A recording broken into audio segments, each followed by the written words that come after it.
Hello guys! Welcome to my channel. Ako si Nina again. Now, today is March 11 po tayo ngayon. So, may event po si Mir 4. Sorry guys, hindi ko na-upload yung combination ko kanina kasi na-busy po ako, no? So, tuturo ko sa inyo saan makakakuha ng event na yon. Check natin yung copper ko. Copper ko is nasa 28 million na siya. Kasi nagamit ko na yung 480,000. 480 million pala kanina. So, nag-unseal na tayo. Double check natin ha.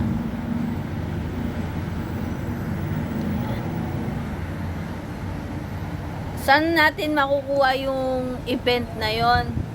Okay? So, ngayon nandito ako sa White Silver Chamber 2. Kasi dito, safe zone siya at the same time, maraming drop ng white silver. Yung mga white silver po na makukuha natin, like this, meron tayo ngayong 4 pieces, no? Pwede natin siyang ibenta ng copper. Maximum na natin. Okay. 40K 40,000 copper. Okay? Meron pa rin pong ibang ways para maka-earn po tayo ng more copper. Gagamit tayo ng itong tonic na to. Yung Prosperity Tonic. May na-use na ako. Meron tayong 7 hour. Ayan. Naka-tonic na tayo. So, naka-consume na tayo ng 1 hour. Meron pa tayong 7 remaining. Wala akong may bentang ibang copper, okay. Steady lang yan.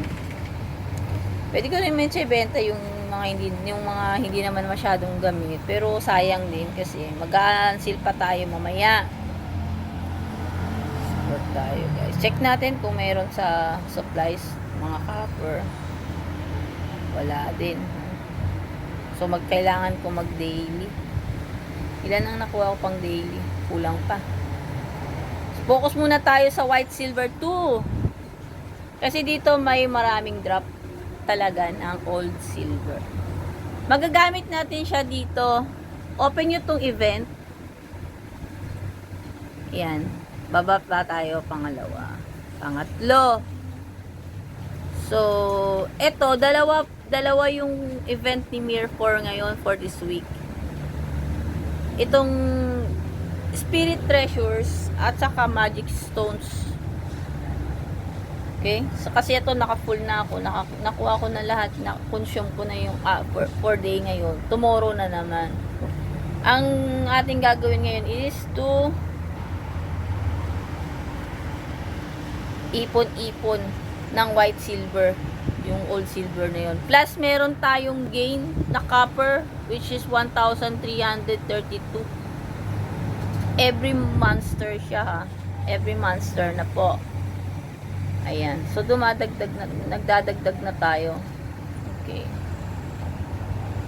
Ayan. Ayusin natin yung ating camera kasi masyadong malabo. Kasi nga, hindi siya nagcha-charge, guys. Nahihirapan ako. Ayan. Lumiwanag siya. So, meron na tayong additional na hunting copper na 1,357. Kikita nyo naman, no? Sa kada monster. Kunin natin ito. Itong drum. Kunin natin yan. Baka may copper. May copper din kasi yan eh. 100,000 copper din ang binibigay niya.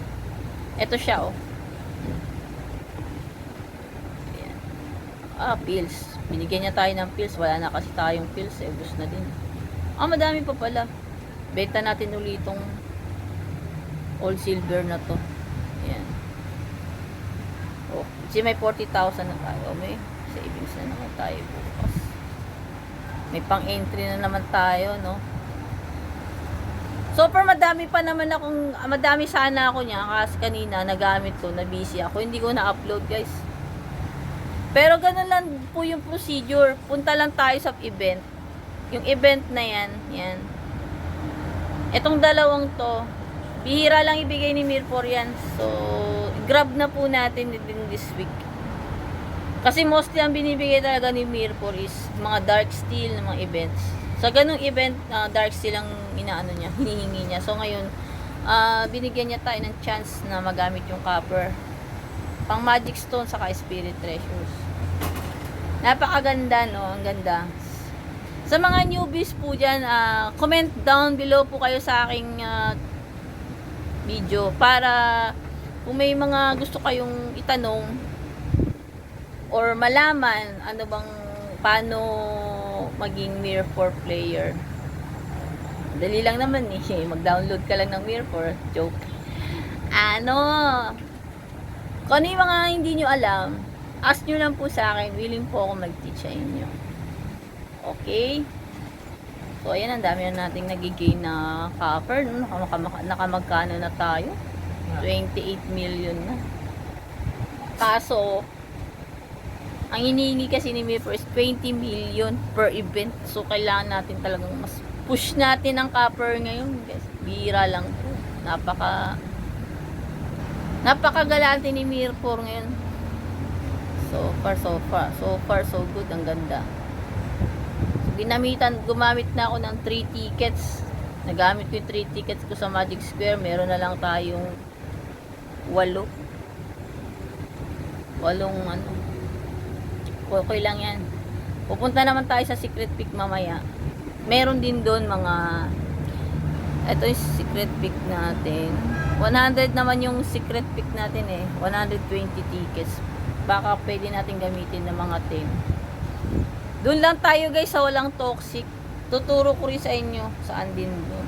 May mga copper gain din doon. Kaso yung old silver ang drop niya. At saka yung copper hunting. Sa copper hunting doon tayo babawi. Dito kasi copper hunting na may old silver pa. San ka pa? O diba? Kompleto kasi dito. Tsaka mas madami ang drop ng old silver dito sa white chip. Silver 2. Dito po kayo makakahanap ng maraming old silver sa white silver 2. Sa gold chamber din kasi bihira, napakabihira ang drop niya eh. Dito kasi sunod-sunod. Sa kada patay mo ng monster, mayroon agad. Doon, iikot-ikot ka pa dun eh. Iikot ka pa sa gold silver eh. So, ayan, no? Sana may natutuhan kayo guys sa aking video guys for this week na event ni Mirror 4. Napakaganda. Laro na kayo. Download na po kayo ng Mirror 4 games. Okay, thank you guys. Salamat sa panood. Pa-subscribe and like, share na lang po sa video. Salamat po. Bye-bye.